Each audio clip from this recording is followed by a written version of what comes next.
You know, a lot of people oftentimes think, oh yeah, I'm selling a bike because I don't like it, but you know, I sold my Vehiclehunterz 650 and I really like that bike. I think it's one of the more solid bikes that I've ever had. Same thing with this. I am not selling it because I don't like it. I'm selling it because I need the money. So let's go over this bike. It's a little bit different than the old Ninja 250s. The old Ninja 250s had 16-inch wheels. This one's a 17-inch wheel, so it's very easy to get rubber. The chain is fine. The front tire is decent. It'll need a tire eventually, but the rear tires I mentioned, I got like a screw in there, and the tire's gone, so there's no point in trying to fix it. I got it a little bit dirty because I rode in the rain. On the handlebar here, you have your turn signals, very high quality buttons, your horn, your high beam, and your choke. Yeah, it is carbureted, even in 2012, which is kind of odd. You have pretty nice mirrors. I would recommend some sort of like extender here.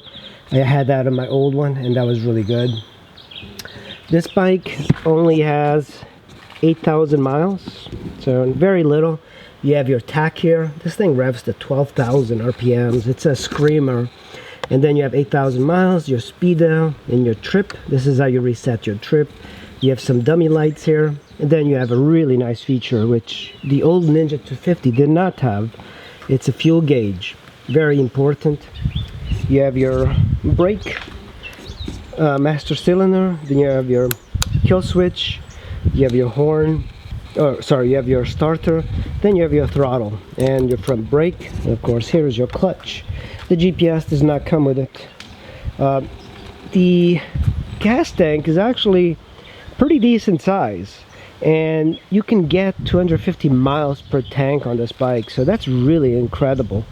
A lot of people, I used to do a lot of touring on the same Ninja 250 that I had. It's just an incredible little bike. And the seat is relatively comfortable. I don't have any issues. The access, the seat, you do have to pull this out and then pull the other side. Then the battery is here. You do have a little bit of storage back here on the seat.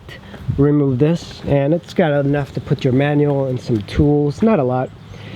You do have passenger foot pegs. They're pretty decent quality. And stock gearing.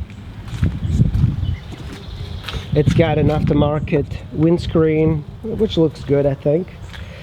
And you know, the 08 had a silver exhaust. This one's nice because it's black, so it looks kind of cool. And new oil change, new everything. Let's go ahead and start it. It sounds, you know, like a 250, so I'm going to put the choke and